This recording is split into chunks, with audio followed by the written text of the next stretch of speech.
So my name is Daniyal Ansari, and my final project was on poor ethics means poor software. And it's basically an in-depth look into the ethical principles of software engineering.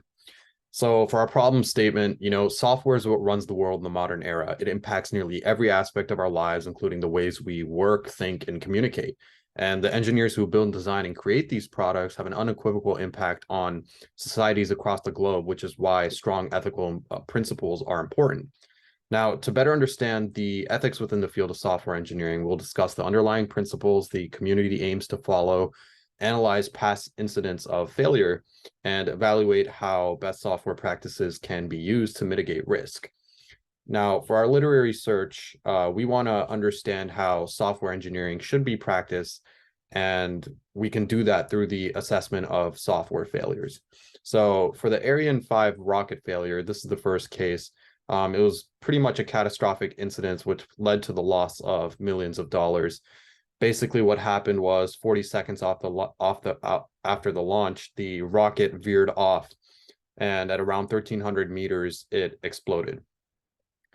This was due to a bug in the SRI-2, which is the computer of the rocket, and it failed to do a data conversion from a 64-bit floating point to a 16-bit signed integer value, which resulted in an operand error, which caused the strap-down internal inertia platform to tilt unleadingly, causing it to veer off, causing it to explode.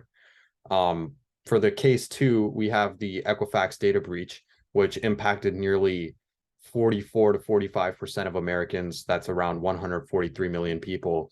And basically what happened was a foreign military hacker group exploited a vulnerability in the dispute resolution section of their website. And from there, they were able to crack their way into the company's network and access its database. That's one part where Equifax was negligent, but they're also negligent in many other ways. The password and the username for their web portal was literally admin. And the company also tweeted a phishing link 4 times instead of the company's actual breach response to this whole situation, which is just absurd. And for our third case, we're going to be looking at the Volkswagen Dieselgate scandal, where Volkswagen engineers were failing to get the diesel vehicles to meet emission regulations, and they fitted the cars with the software that would reduce the effectiveness of the emissions control system when on the road. And that system was also able to skew figures when the vehicle detected that someone was checking the ECU for the emissions. And in the end, Volkswagen was forced to pay out a lot of money for the mess that they made. So let's take a look at the ACM Code of Ethics. The ACM is the Association for Computer Machinery, and it's the world's largest scientific and computer society.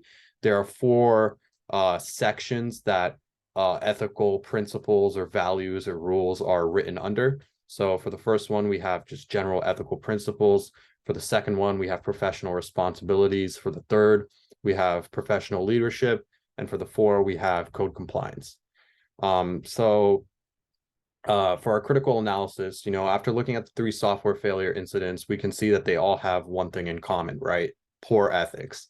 For the Ariane 5 rocket incident, a general ethical principle that was violated was 1.2, avoid harm, because the engineers clearly disrespected the severity of the incident and failed to thoroughly test the code to a critical system, which ultimately caused the rocket to crash.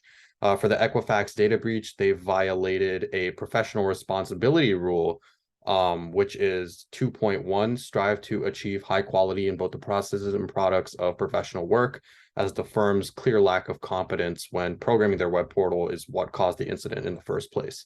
And the Volkswagen diesel scandal quite simply violates code compliance. A code compliance rule that clearly shows this is 4.1, uphold, promote, and respect the principles of code. As Volkswagen engineers failed to continue improving their existing emissions control system and failed to strive for ethical excellence. So for our evaluation, after analyzing the 3 failure incidents, we can conclude that poor ethical standpoints result in poor software integrity. And we know that software engineers have such a big impact on the world today, and they should reflect on their wider impacts of their work and consistently support the public good. Now, what's most interesting about this is that ethics is essentially a moral philosophy that defines good and bad. Everyone has a different moral compass, which is why these failures happen and why we need the ACM Code of Ethics.